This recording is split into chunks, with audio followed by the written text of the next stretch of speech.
يا سلام يا سلام.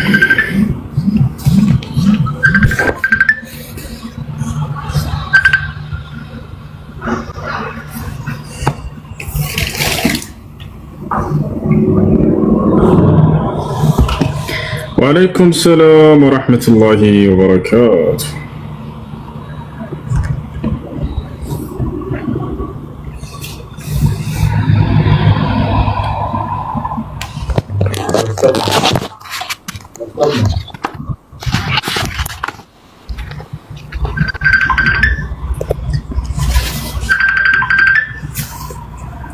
تسمعين كلامي؟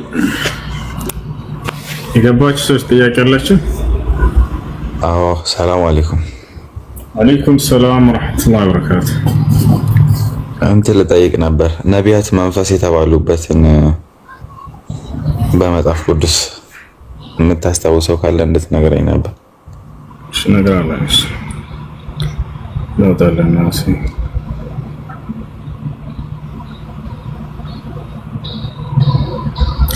ልጆች ታባ አድርገው እንደሺ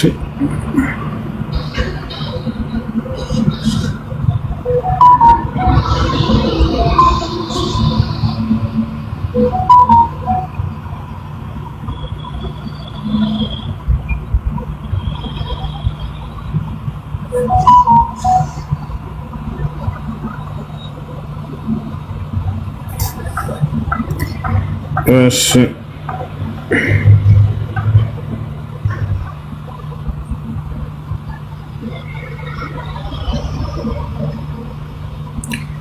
አንደኛ ዮሐንስ ምዕራፍ 4 ቁጥር 1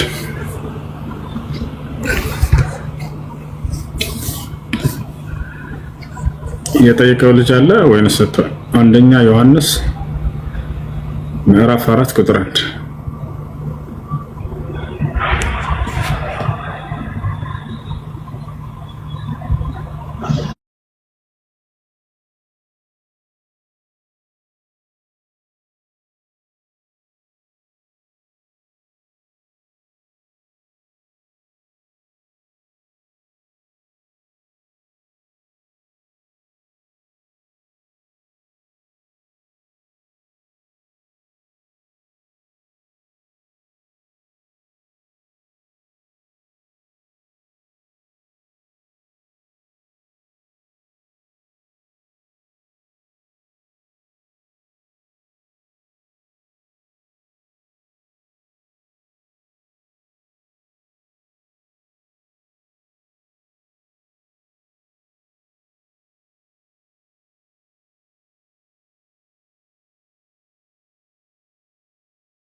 ታላላቅና ገናና የሆኑ ስራዎችን ሰርቶ ክብሩንና ልቅናውን ግነቱን ለመግለጽ የሚጠቀመው የሆነ ቃል ነው።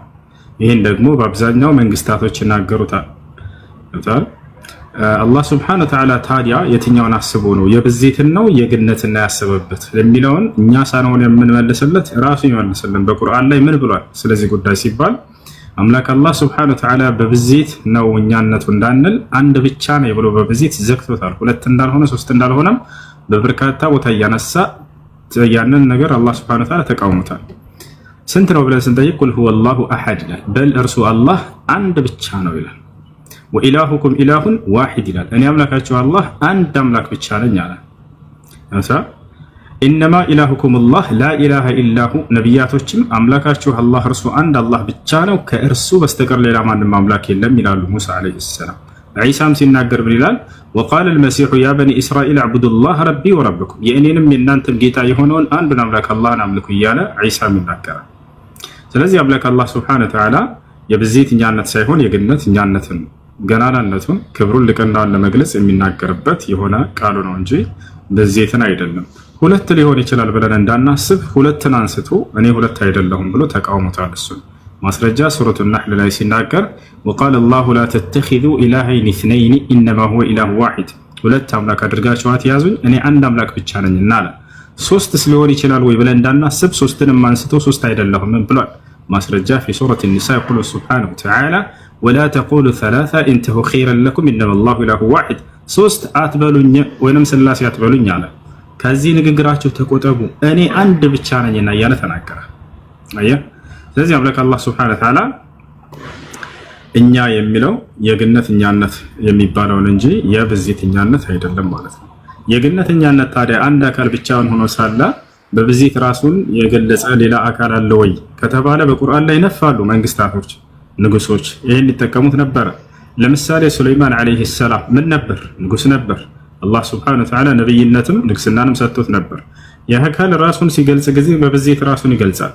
وقال ويقول سبحانه وتعالى وورث سليمان داود وقال يا أيها الناس علمنا منطق الطير وقال آل كال بهذا سليمان راسل ببزيت يجلسال ببزيت الناكرة علمنا منطق الطير وأوتينا من كل شيء يالي الناكرة يا أوافاتوچن ቋንቋ ተስተማርን ይላል። ተስተማርኩ አይደለም ተስተማርን አምላክ አላህ አስተማረን እያለ ይገልጻል ስለራሱ ራሱን وأوتينا من كل شيء من يلا كذا قتلوا وعلمنا منطق الطير وأوتينا من كل شيء كهلم ነገር ተሰጠሁኝ ሳይሆን የሚለው ተሰጠን ይላል። ተሰጠን የሚለው ለአንድ ነው ለብዜት ነው። ነገር ግን ራሱን አለ ካለ በኋላ አንድ ነጠላ አካል መሆኑን ከገለጸ በኋላ አላህ Subhanahu Wa Ta'ala ይህ አንድ ነጠላ አካል ራሱን በግነት በብዜት እንደሚጠራ ይናገራል ማለት ነው። ሌላ ለምሳሌ ፊርዓውን ምን ነበር? ንጉስ ነበር። ምን አለ ፊርዓውን? ቃለ አለም ኑረቢከ ፊና አለ ፈርዖን ካለ በኋላ አለም ቢለው ለስንት ነበር? ለአንድ ነው። ከዚያ በኋላ ግን ይህ አንድ አካል በብዜት ራሱን ይገልጽ ነበር። አለም ኑረቢከ ፊና ከእኛ ዘንድ አላሳደግነህም ምን አልተንከባከብነህም ምን ይለዋል ሙሳ። ወለቢስተ ፊና በእኛ መካከል አልቆየህም ምን ሚን ዑሙሪከ ከእድሜህ ሲኒን ብዙ ዓመታቶችን ወፈዐልተ ፈዕለተከ ለቲ ፈዐልተ ወአንተ ሚነል ካፊሪን።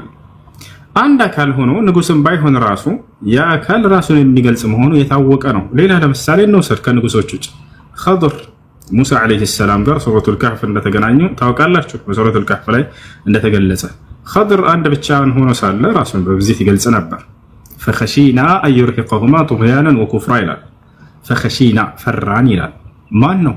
እሱ ራሱ ብቻውን ሆኖ ሳለ እና ይህ ነው በአንድ አካል ራስን በብዜት መግለጹ የታወቀ ነው። በተለምዶ እኛ እያለን እንገልጻለን። ለምሳሌ እንዴት ነው ቢባል ሰው አለን ይላል። አለን የተለመደ ነው ራስን በብዜት መግለጹ። መንግስታቶች ይጠቀሙ። ዶክተር አብይ ወጥቶ የሆነ ነገር አድርገው ከሆነ ለአንድ አካባቢ እኛ ለዚች ሀገር ያደረግነው ብሎ ይናገር ይችላል። መንግስታቶች ይጠቀሙታል። አምላክ አላህ Subhanahu Wa Ta'ala የዚህ የፍጥረት ሁሉ ባለቤት እነዚህን ገናና ስራዎችን ሁሉ ያስገኘ አምላክ አላህ እኛ ግን ግነቱን ለመግለጽ የሚደንቅ ነገር አይደለም። አንደኛ ይሄ ነው።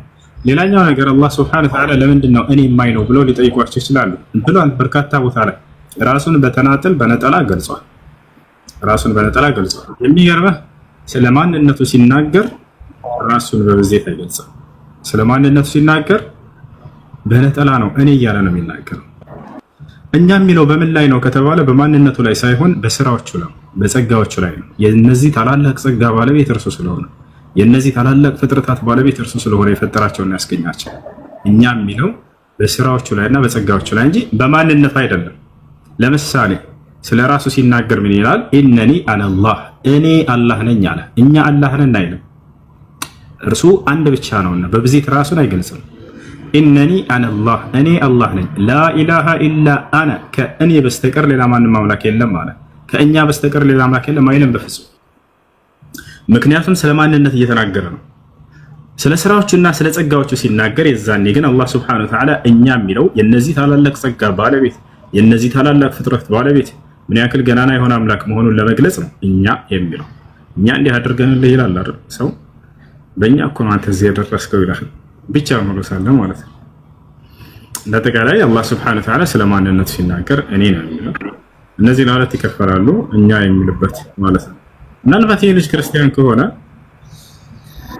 ብዙ ትችላለህ። ዮሐንስ ወንጌል ምዕራፍ 20 ከቁጥር 1 ጀምሮ ብታነቡት ወደ ኢየሱስ ክርስቶስ መቃብር የመጣችው ማርያም እንደሆነች ይናገራል። ማርያም መጣች ካለ በኋላ መጣች የሚለው ለብዜት ነው ለነጠላ?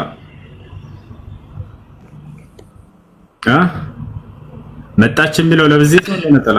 መጣች ከሆነ ለነጠላ ይመስለኛል። ለነጠላ። አዎ። ወረድ ብላ ግን ራሷን በብዜት ትገልጻለች። እዛው ላይ አንዴ ያሳያችሁ። አንዲት ሆና ሳለች ራሷ በተናጥል ከተገለጸች በኋላ ራሷን ደግሞ እንደገና በብዜት ትገልጻለች። ዮሐንስ ወንጌል ምዕራፍ ይታያል እዚህ ጋር ከሳምንቱም በፊተኛው ቀን መግደላዊት ማርያም ገና ጨለማ ሳለ ወደ ማለዳ ገና ጨለማ ማለዳ ሳለ ወደ መቃብር መጣች። ድንጋዩን ከመቃብሩ ተፈንቅሎ አየች። አየች የሚለውስ በነጠላ ነው ለብዜት?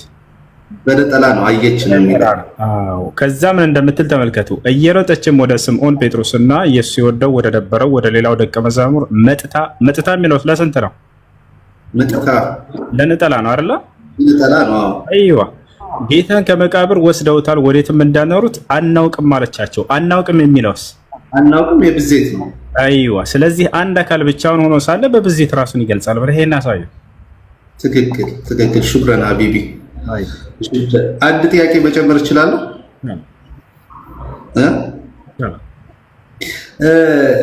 ብዥታ ስለፈጠረብኝ ነው። ይሄ እኔ ስለተበሩክ ወይንም ይሄ ምንድን ነው አሁን ሸፋ ነቢያችን ሰለላሁ ዐለይሂ ወሰለም የቂያም ቀን ሸፋ ይሆናሉ ይላል። ይሄንንም እናምናለን። ያው እኛ ሙስሊሞች ስለሆነን እውቀታችን ትንሽ ቢሆንም በቅንነት ነው የምንረዳው፣ በመልካም ሳይድ ነው የምንረዳው እና ከክርስቲያኖች ጋር ስናወራ የእነሱን የሌላን አማላጅነት መጠየቅ ከዚህ ጋር አያይዞ አንስቶብኝ ነበር። እኔም እናንተም እኮ ፋይናሊ ሸፋ ይሆኑላችኋል።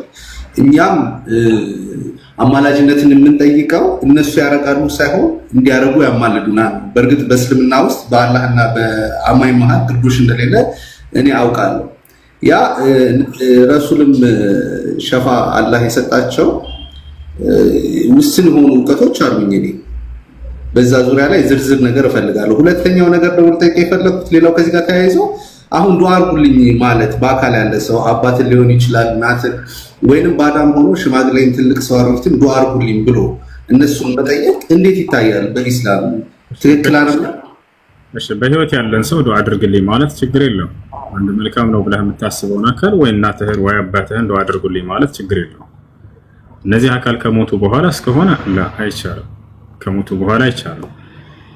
በህይወት እያሉ ከሆነ ችግር የለውም። ሐዩን ቃዲሩን ሓዲሩን እነዚህ ሶስት መስፈርቶች ከተገኙ የሰው ልጅ በሚችለው ነገር ላይ መጠየቅ ችግር የለውም። ሐይ ማለት በህይወት ያለ መሆን አለበት። ቃዲር ማለት በሚችለው ነገር መሆን አለበት። በሚችለው ነገር ዱዓ ማድረግ ይችላል ወይ? አዎ ይችላል።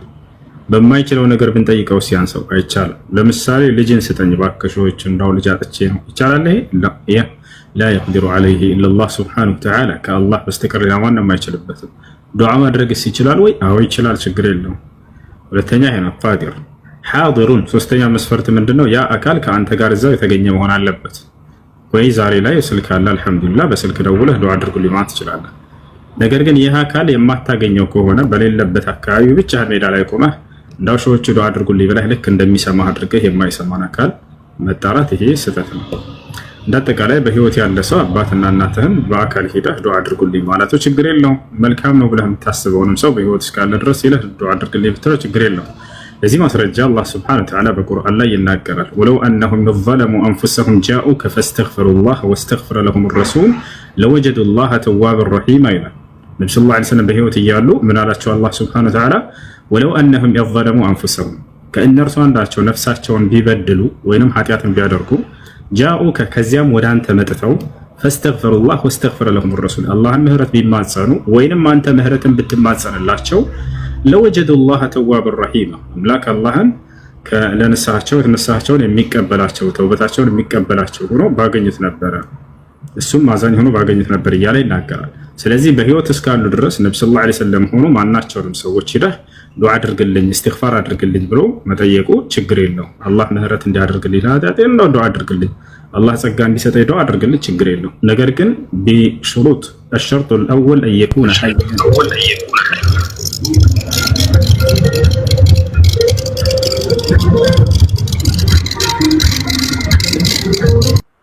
ያ ሰው በህይወት መኖር አለበት። ሁለተኛ በአካል እዚያ የተገኘ መሆን አለበት። ሶስተኛ በሚችለው ነገር መሆን አለበት። ሌላኛው ስለ ሸፋዓ ነው። ሸፋዓ ብሎ ማለት በአማርኛ ምልጃ ማለት ነው። ምልጃ በእስልምና አለ ወይ? አዎ አለ። ነገር ግን ምልጃ የሚሆነው መቼ ነው ከተባለ በእስልምና አስተምህሮ የትንሣኤ ቀን ነው። አንደኛ ይሄን ያዙ። መቼ ነው የሚሆነው? የትንሣኤ ቀን ነው። ሁለተኛ ምልጃ ከሰዎች የሚጠየቅ ነገር አይደለም። አንድን ነብይ ጠርተህ ወይንም አንድን ጻድቅ የምትለውን ጠርተህ አማልደኝ ማለት አይቻልም። መላእክንም ሆነ ማንንም አካል ያ በማን እጅ ነው? በአላህ ሱብሓነሁ ወተዓላ እጅ ነው። ያን ምልጃ ታዲያ እንዴት ነው የምናገኘው ከተባለ ነብዩ ሰለላሁ ዐለይሂ ወሰለም መስፈርቱን አስቀምጠውታል። سأل أبو هريرة رضي الله عنه النبي صلى الله عليه وسلم فقال يا رسول الله من أسعد الناس بشفاعتي يوم القيامة؟ فقال له النبي صلى الله عليه وسلم من قال لا إله إلا الله خالصا من قلبه.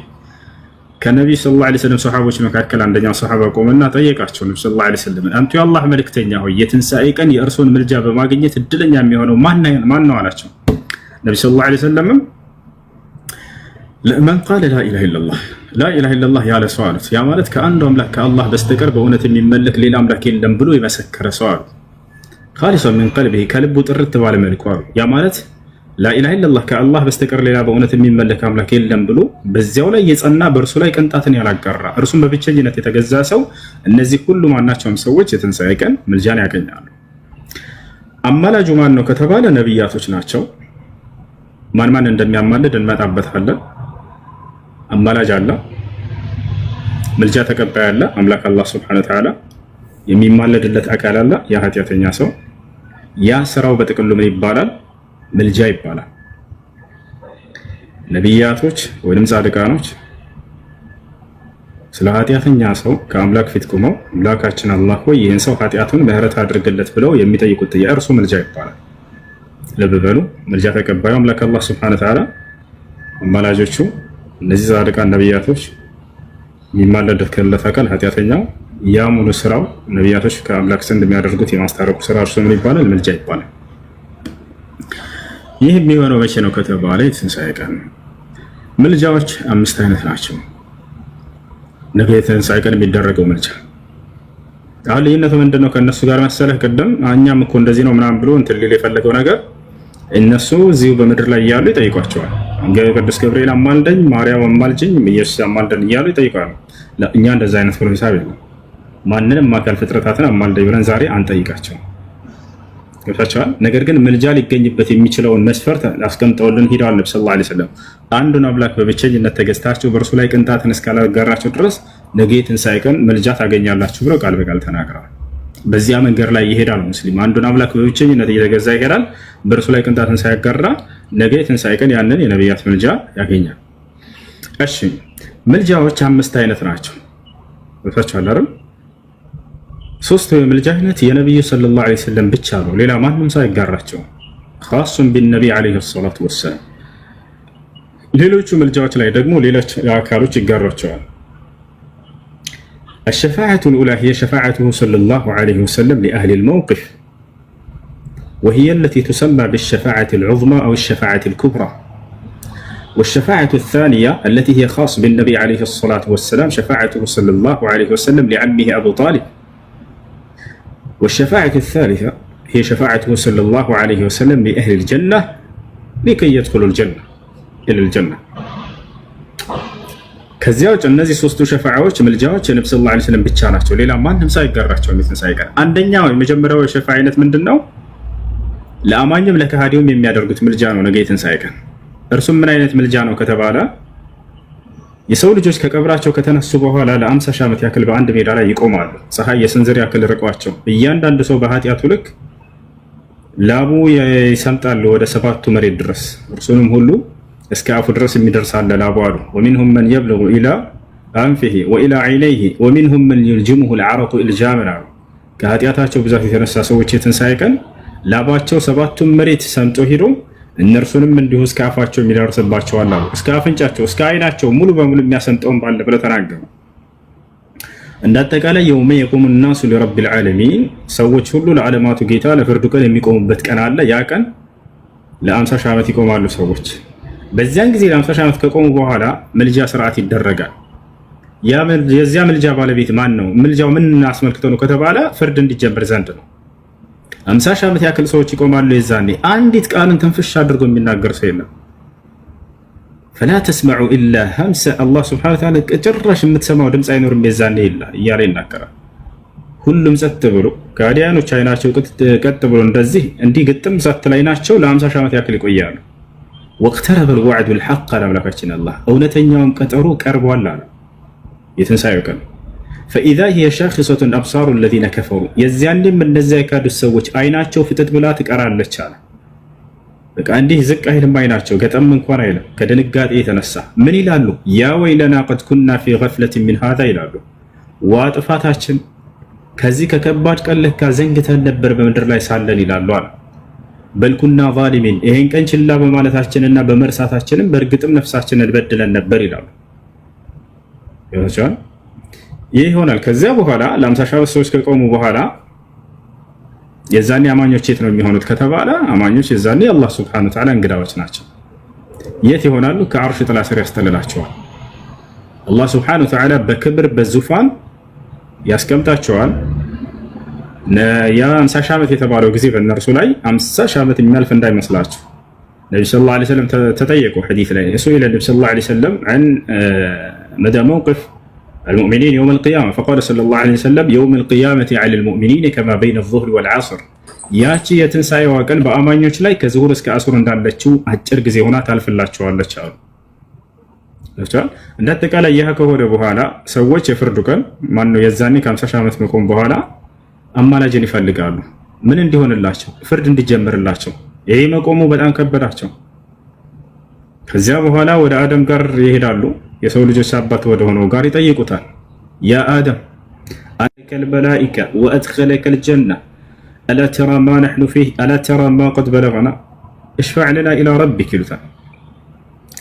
አንተ አደም ሆይ ይሉታል የሰው ልጆች እንዳለ አማኙ ከሃዲው መጣ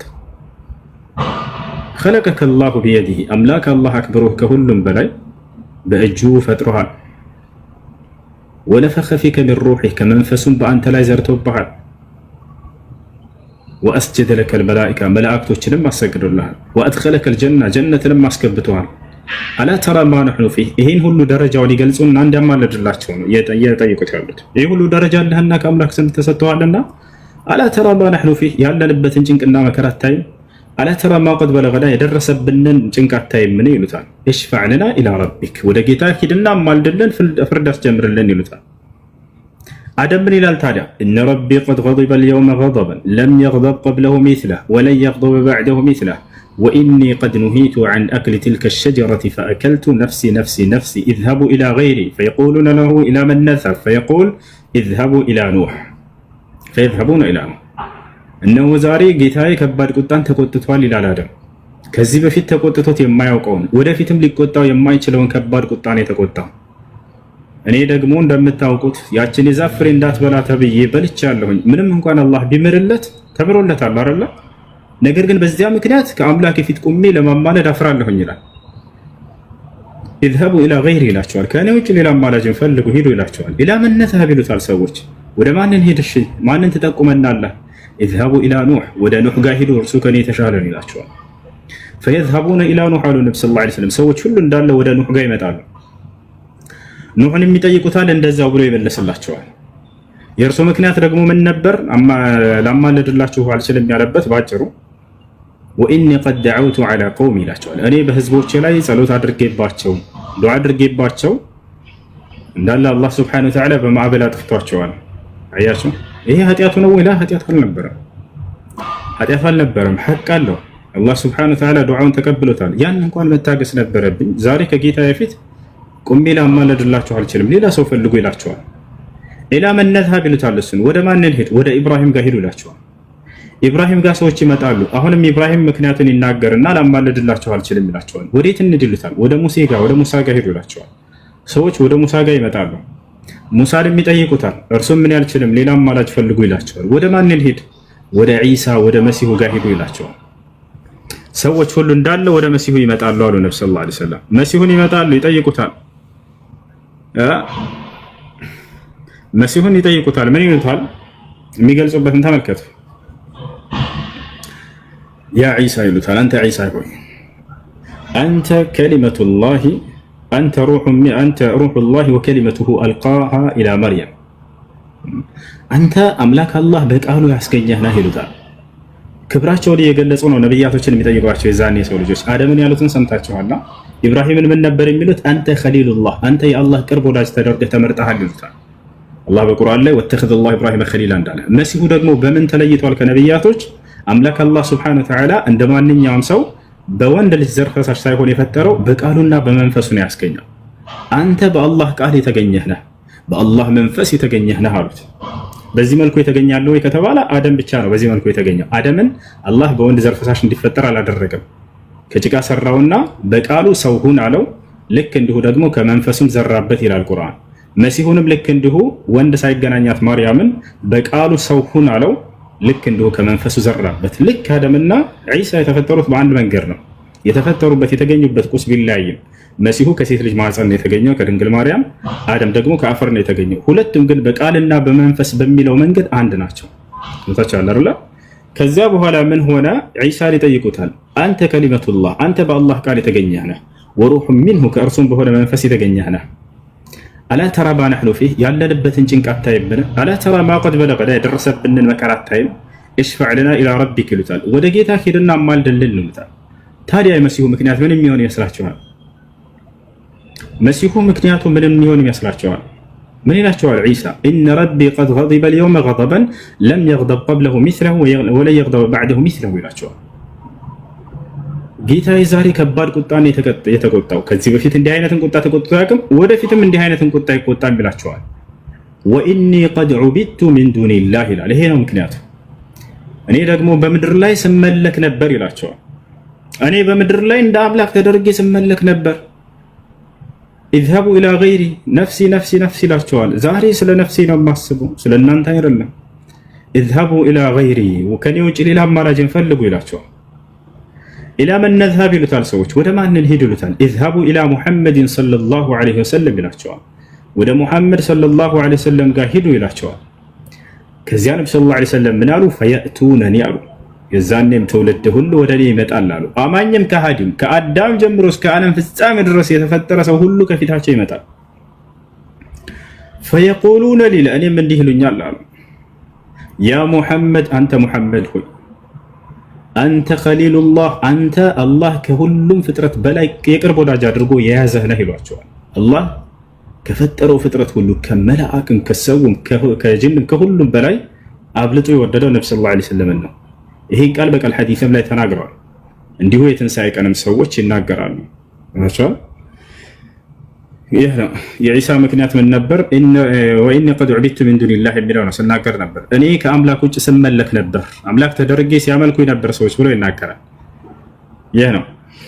እሺ ከዚያ በኋላ ምን ይሆናል?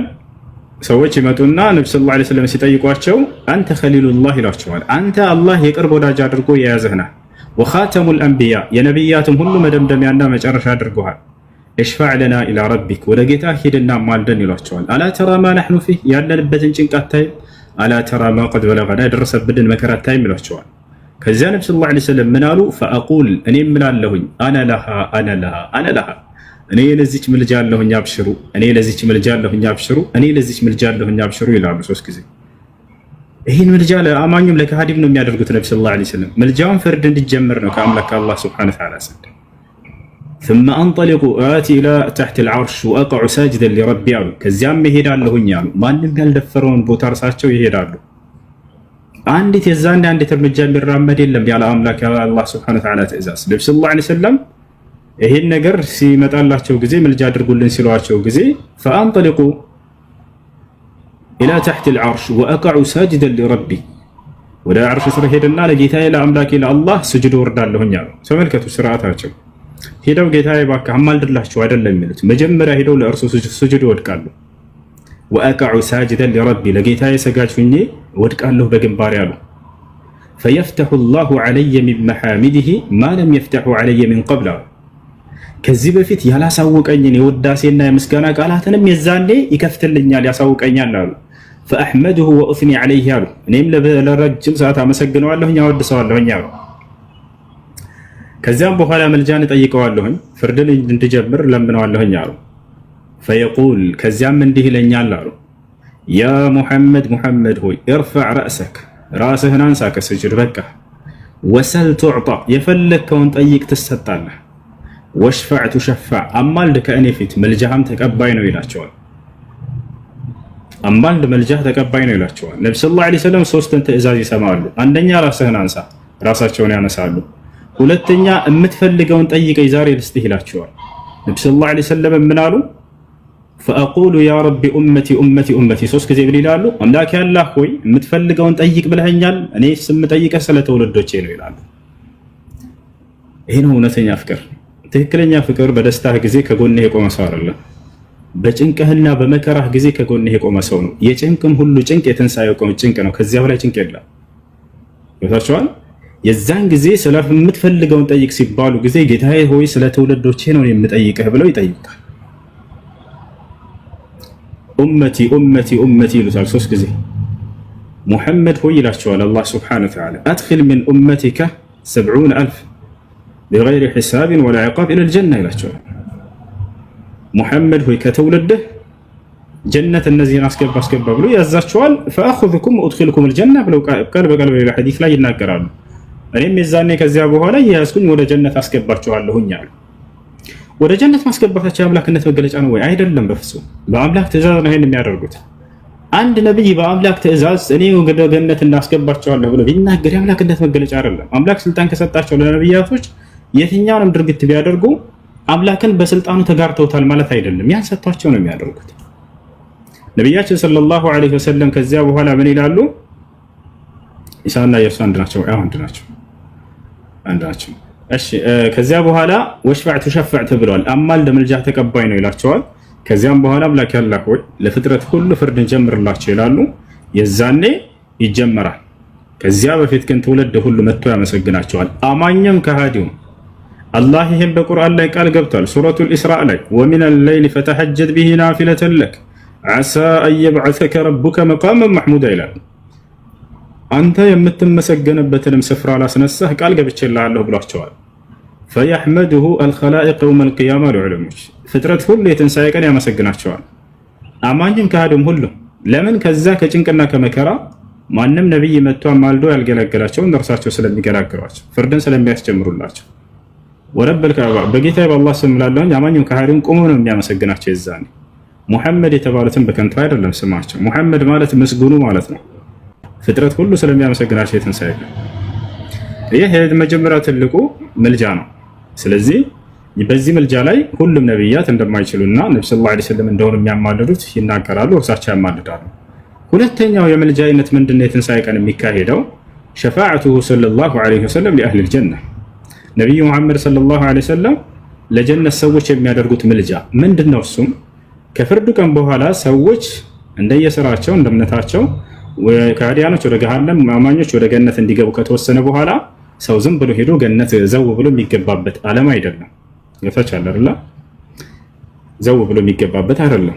ሄዶ ገነትን የሚያስከፍት አካል ያስፈልጋል። አሁንም የገነት ሰዎች አደምን አስከፍተልን ገነት ይሉታል። ኑህ ጋር ሄዱ ይላቸዋል።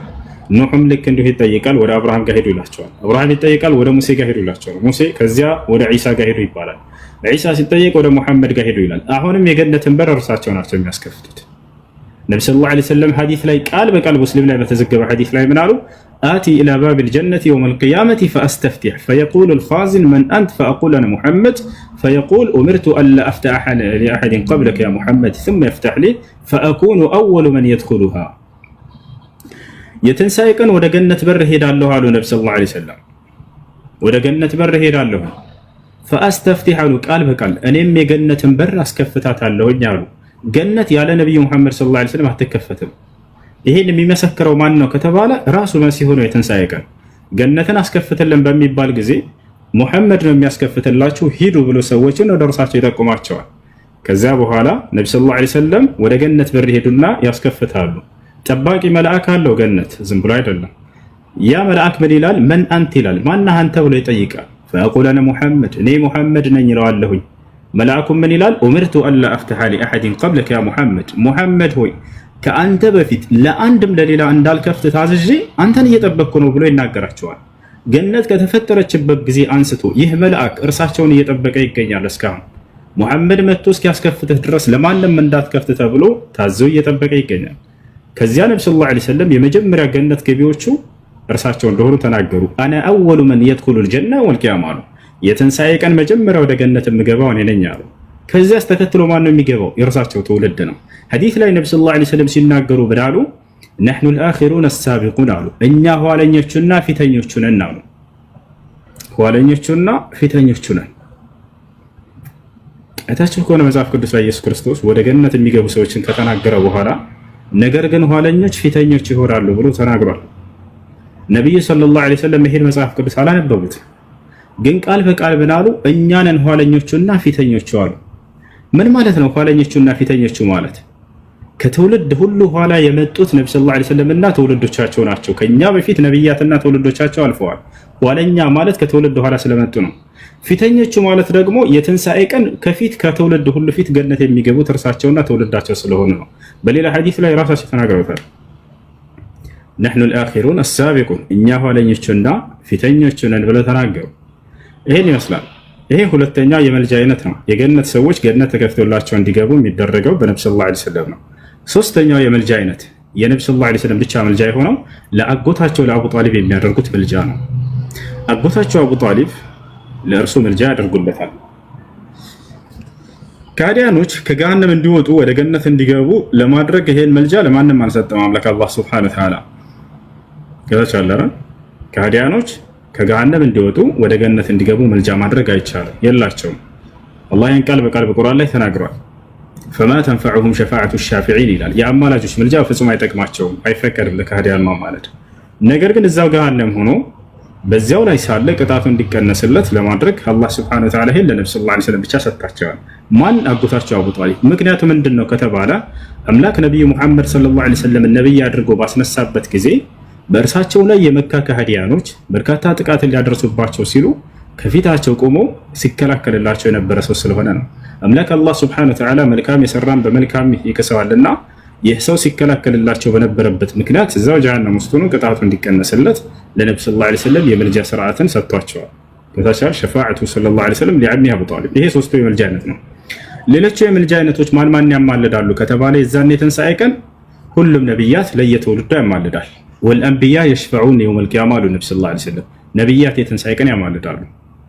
አብርሃም ለትውልዱ ያማልዳል። ከትውልዱ ላመኑ ሰዎች ኃጢአታቸው ለበዛባቸው ሰዎች ማለት ነው። ገፋቻል ሸፋዓቱ ሰለላሁ ዐለይሂ ወሰለም ሊአህሊል ከባኢር። በዚህ የመልጃ አይነቱ ደግሞ ምንድነው? አማኝ ሆኖ ነገር ግን ኃጢአቱ በጣም በዝቶበት ንስሐ ሳያደርግ የሞተ ሰው ይኖራል አይደል? ዛሬ ነገ ንስሐ አደርጋለሁ እያለ ይህ ሰው የትንሣኤ ቀን አላህ ሱብሓነሁ ወተዓላ መልጃን ከነብያቶች ያሰጠዋል። ነብያቶች መጥተው ከአምላክ ፊት እንዲያማልዱለት ያደርጋል። ገብታችኋል አይደል? ስለዚህ በዚህ ላይ ሁሉም ነብያት ይጋራቸዋል። ነብዩ ሰለላሁ ዐለይሂ ወሰለም ብቻ አይደሉም። አብርሃም ለትውልዱ፣ ሙሴ ለትውልዱ፣ መሲሁ ለትውልዱ፣ ሁሉም ነብያት ለየትውልዳቸው ከትውልዳቸው ኃጢአቱ ለበዛበት አካል አምላክ አላህ ሱብሓነሁ ወተዓላ ለኃጢአቱ ምህረት እንዲያደርግለት እንዲያማልዱ ይፈቅድላቸዋል። ነብያቶች ብቻ ናቸው ወይ በዚህ ላይ? አይደሉም። መላእክቶችም ያማልዳሉ። እነ ጅብሪል፣ እነ ሚካኤል፣ እነ ኢስራፊል፣ እነ መለኩል መውት ሁሉም መላእክ የዛኔ ያማልዳሉ። ለምን ከተባለ እነዚህ ጻድቆች ናቸው፣ ኃጢአትን አያደርጉም። ነብያትም ልክ እንዲሁ ከኃጢአት ንጹህ የሆነ አካል እንዲያማልዱ የዛኔ ይፈቅድላቸዋል። ተቻለ።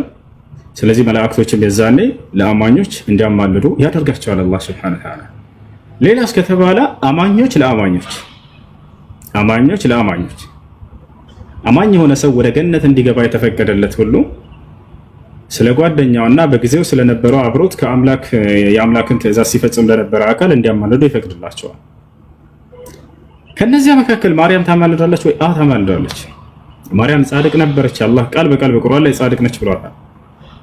ማንኛውም አንቺ አማኝ የሆናችሁ ሁሉ ልክ እንደ ማንኛውም ሰው አብሮህ በምድር ላይ አምልኮ ሲሰራ የነበረ ነገር ግን ያ ሰውዬ በኃጢአቱ መብዛት ምክንያት ታግዶ ሊሆን ይችላል፣ ያንን እንድታማልድለት ይፈቅዳል። ስለዚህ መርየም ዓለይሃ ሰላም አላህ ሱብሓነሁ ወተዓላ ከመረጣት ከጻድቆች መካከል ነች። አላህ ቃል በቃል በቁርአን ላይ ስሟን ጠቅሶ ጻድቅ ነች አላት ማርያምን ነው። አላህ በቁርአን ላይ ሲናገር ወኡሙሁ ሲዲቀቱን ይላል፣ እናቱ ጻድቅ ነበረች እያለ ይናገራል ስለ መሲሁ። መሲሁ ጻድቅ ነው ወይ? አዎ ነብዩ ሰለላሁ ዐለይሂ ወሰለም ቃል በቃል መሲሁ ጻድቅ ነው ብለዋል። ፈአቁሉ ከማ ቃለ አልዓብዱ ሷሊህ አሉ፣ ጻድቁ የአላህ አገልጋይ መሲሁ እንዳለው እምላለሁ እያሉ ተናገሩ። እንዳጠቃላይ አማኞች ለአማኞች የዛኔ አንዱ ለሌላው እንዲያማልድ ይፈቅዳል። የዛኔ ወደ ገነት ግቡ ይባላሉ። አማኞች ሊገቡ ሲሉ ጊዜ አብረዋቸው በምድር ላይ ሲሰግዱና ሲጾሙ አምልኮ ሲሰሩ የነበሩ ጓደኞቻቸውን ያጧቸዋል። ጌታችን አላህ ወይ የት ናቸው እነዚያ ጓደኞቻችን ብለው ይጠይቃሉ። እነርሱማ በኃጢአታቸው መብዛት ምክንያት ታግደዋል ብሎ ይናገራቸዋል። የዛኔም እነዚህ ሰዎች እንዳማልዱ ይፈቀድላቸዋል። ምን ይላሉ?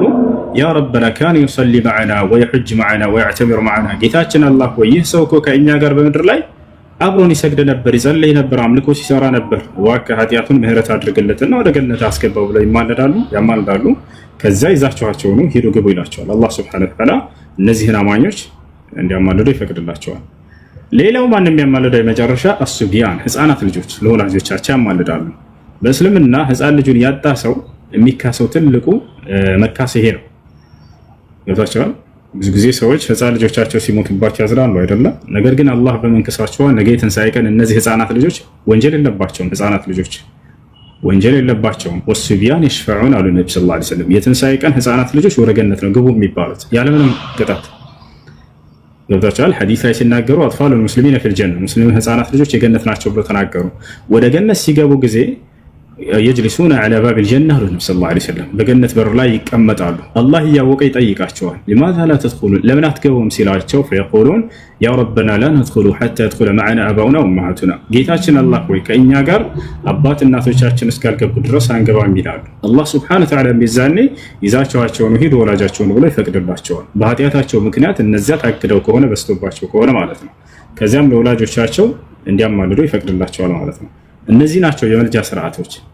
ይህ ሆኖ እነዚህ ምልጃዎችን ዛሬ በምድር ላይ ማንንም አካል መልአክንም ሆነ ማንንም አካል ጠርቶ አማልደኝ ማለት አይቻልም፣ ስህተት ነው። ገብርኤልን፣ ሚካኤልን፣ ማርያምን፣ መሲሁን፣ ማንንም ነቢያት፣ ማንንም ጻድቅ ብላችሁ የምታስቡትን አካል ነቢይ ሙሐመድ ሰለላሁ ዐለይሂ ወሰለም ቢሆን አማልዱኝ ብሎ ዛሬ በምድር ላይ መማፀንና መጠየቅ አይቻልም በፍጹም። ነገር ግን ምንድነው የሚቻለው ከተባለ አምላክ ያላህ ሆይ የትንሣኤ ቀን ይህንን ምልጃ ከሚያገኙት መልካም ባሪያዎች አድርገኝ ብሎ ቀጥታ አምላክን አላህን መማጸኑ ችግር የለም። የዛኔ መልጃውን ሊያገኝ የሚችለው ምን አይነት ሰው እንደሆነ ቀደም ነግራቸዋለሁ። መስፈርቱ አንዱን አምላክ በብቸኝነት መገዛት፣ በእርሱ ላይ ቅንጣትን አለማጋራት ነው። ለዚህ ማስረጃ አቡ ሁረይራ የተባለ ታላቁ ሰሃባ ሲናገር ሲጠይቅ ምን አለ? ሰአልቱ ረሱላህ ሰለላሁ ዐለይሂ ወሰለም ጠየቅኳቸዋል። ምን አስዐዱ ናሲ ቢሸፋዓቲከ የውመል ቂያማ፣ የትንሣኤ ቀን የእርሱን ምልጃ በማግኘት እድለኛ የሚሆን ምን አይነት ሰው? ምን ቃለ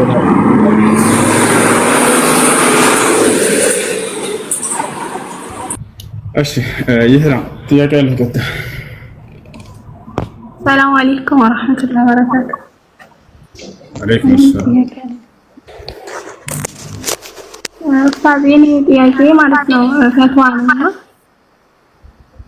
እኔ ኢትዮጵያ እያለሁ እዚህ አረብ ሀገር የምትኖር ልጅ ነበረች።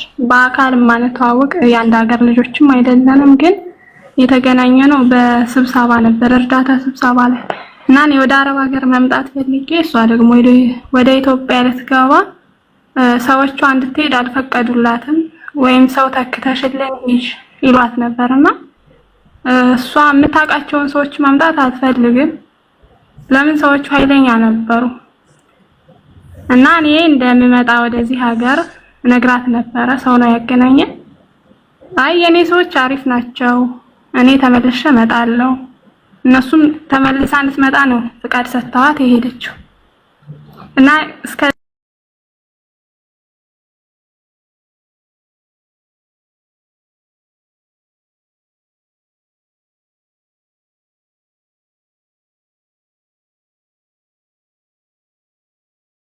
እሷ ተሳፈረች። ልክ ፕሌን ውስጥ ሆና በቃ አብሽሬ ሁሉንም ነገር ሰብር ካደረግሽ ማለፍ ትችያለሽ አለችኝና ከዛ በኋላ ስልኳን ዘጋሽ ልጅቱ ማለት ነው። እና እኔም ሴትዮዋ ልክ ኢጃዛዋ ጨርሳ አልመጣ ስትል ልጅቱ ለምንድን ነው የማትመጣው አለሽኝ። አሰሬ ማለት ነው። እኔ አላወቅኩም አልኳት። አትተዋወቁም እንዴ አለሽኝ። አይ ያው አንድ ኢትዮጵያ ነን ግን በአካል አንተዋወቅም አልኳት። ብዙ አረበኛ አልችልም ነበር። እዛ ሴትዮዋ በጣም ትበሳጫለሽ ምናምን ነገር በኋላ ትነግርናለሽ። ታሪካቸውን ጥያቄ ላይ ጠይቅ። ሰላም አለይኩም። ሰላም ወራህመቱላሂ ወበረካቱ። ተሻለ እንዴት ነህ? አልሐምዱሊላህ አልሐምዱሊላህ። ሁለት ጥያቄ አለኝ፣ አጭር ናቸው። የመጀመሪያው ለሰላት ወራዊ መጥቶ በአንድ ቀን አልመጣም። ከዛ በኋላ ቆመና የዛን ቀን ሰላት አልሰገድኩም። ሻወር ከወሰድኩ በኋላ የሚቀጥለው ቀን ደብል አድርጌ መስገድ እችላለሁ? ላይክ 12 ዙሁር 2 ያረኩ። አይ ምክንያት ያለፈሽና በወር አበባ ምክንያት ኖ በለት ሁለት ታየኝና ከዛ አንድ ቀን ነው ላይክ it didn't happen። እሺ በዚያን ጊዜ ሀይድ የለም ነበር። ንጹህ ሆነሽ ሳትሰግጂ አሳለፍኩ አንድ ቀን። የሚቀጥለው በንጋታው ላይክ በሚቀጥለው ቀን ሁለት እያረኩ ብዙ ስለሚሆንብኝ መስገድ ይቻላል? ይቻላል። አንዱን የቀኑን ዋጅብ ከሰገድሽ በኋላ ከዚያ ያለፈውን በቀዷ መልክ ከዚያ ሰላት በኋላ እንደገና መልሰሽ በመስገድ ማከካሽ ትችላለሽ። ኦኬ። የሁለተኛው ጥያቄ ደግሞ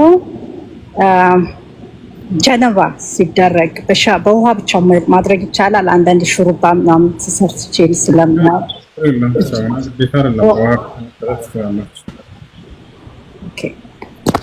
በጣም አመሰግናለሁ። አላህ ይጨምርልህ። ትዕግስትን በጣም ነው የማደንቀው። ያ ለሲት አይ ላቭ ዩ ለአላህ ብዬ እወዳለሁ።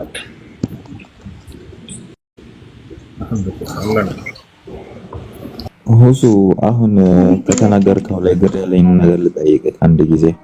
አንዴ ጠይቁና ትጠይቃለሽ። አንተም ከይርሳ ጋር ጥያቄ ያለሽ ማክሌት ወይንም ድንግል ማርያም? አሁን ጥያቄ አለኝ። እሺ የመጀመሪያ ግን ሰላም እንዴት ነህ? የኔ ጥያቄ ምን መሰለክ፣ በእስልምና አስተምሮ ሁሉም ነቢያቶች ሙስሊም ናቸው ከተባለ በነቢዩ መሐመድ እና በኢሳ መካከል ያሉ ትውልዶች አሉ አይደለም? ለኢሳ ደግሞ ኢንጅል የሚባል መጽሐፍ ተሰጥቶት ከነበረ ያንን ኢንጅል መጽሐፍ የተቀበሉ ሙስሊሞች አማኞች አልነበሩ ማለት ነው። ምክንያቱም ነቢዩ መሐመድ እኔ ከትውልዶቼ የመጀመሪያ ሙስሊም ነኝ ካሉ በኢሳና በነቢዩ መሐመድ መካከል የነበሩት ኢሳ እስልምናን ያስተማራቸው ትውልዶች ወዴት ገብተው ነው ነቢዩ መሐመድ እኔ መጀመሪያ ሙስሊም ነኝ ብሎ ከዛ ትውልድ አንጻር የተነሱት?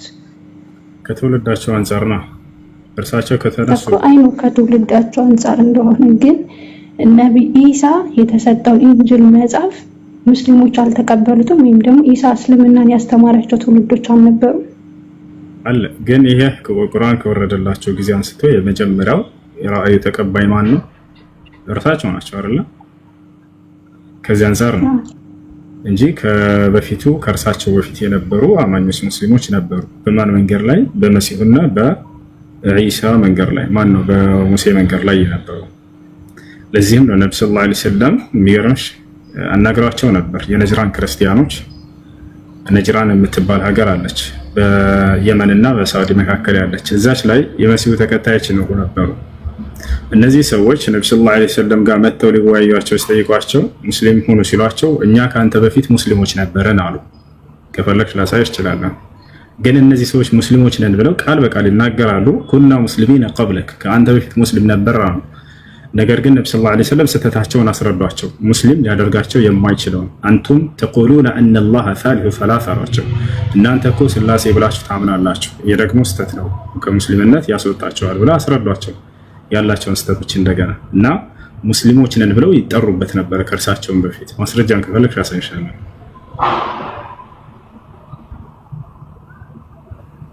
ችግር የለውም። እኔ እንድታስረዳኝ ብቻ ነው የፈለግኩት ስላልተረዳሁት እና እሺ፣ ያ ኢንጂል የሚባለው መጽሐፍ ወዴት ሄዶ ነው ለነብዩ መሐመድ እንደ አዲስ ቁርአን ወርደላቸው? የኢሳ አስተምሮ ኢንጂል ማን ወዴት ገባ ነበር? ተበርዞ ነው እንጂ ማለት የሰው እጅ ከገባበት በኋላ ያ በትክክለኛ ይዘቱ ላይ ያለ ኢንጂል ነው ሊባል አይችልም።